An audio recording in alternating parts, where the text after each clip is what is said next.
باشە مامۆستا لە بابەتی شیرپێدانە هەمیشە ئەبینین و زۆر جار ئەبیستین کە تەنها جەخت لەسەر ئەرکی دایکەکە کرێتەوە. ئایا لە ڕوانگەی ئاین و نەریتی کۆمەڵایەتی دروستەوە ئەرکی باوک و ئەندامەکانی تری خێزان چییە لە پاڵپشتیکردنی ئەم دایکە لەم قۆناغاستیارەیە؟ چۆن بتوانن ژینگەیەکی ئارام و لەباری بۆ فەراهەم بکەن؟ لای زانایان ڕای جیاوازێ لەوە ئایا شیرپێدان واجبی سەرشانی دایکەکەیە بەتەنها یاخۆت واجبی سەرشانی باوکەکەیە ڕێکی خا ئەم مەوزوعە.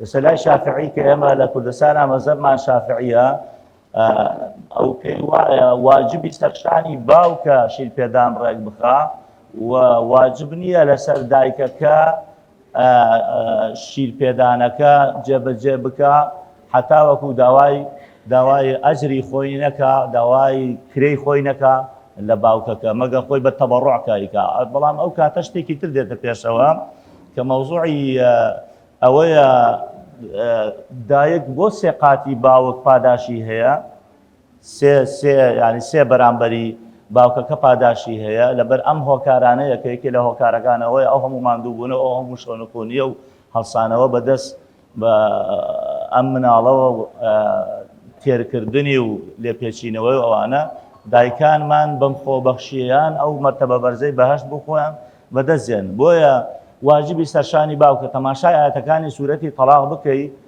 خیتابەکە ڕووی لە باوکە ئەسکینوهن من حیث سەکەنتم حتا باسی تەلاقە لەوێ، یعنی ئەگەر تەنانەت خوانەکە ئەم ژن و پیاوە تەلاق کەوتە بەینیانەوە باسی ئەوەیە باوکەکە نابێ بڵێ وڵات تەواو ئەوە ئێمە جیابووینەتەوە، ئەبێ خەم لەبەر بێ بۆ مناڵەکەیش.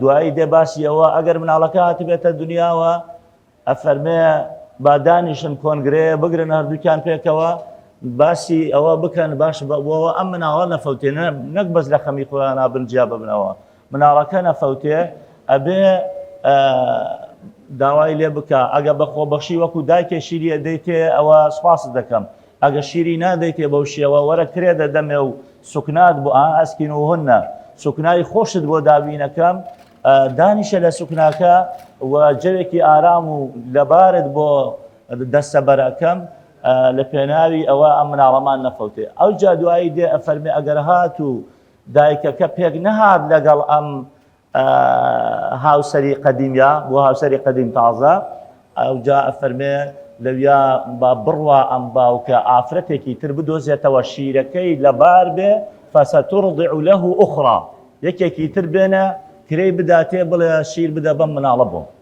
زۆر گرنگە. دەستان خۆش بە یاخۆ مامۆستا. میهرەبانی، دڵسۆزی و لێزانی.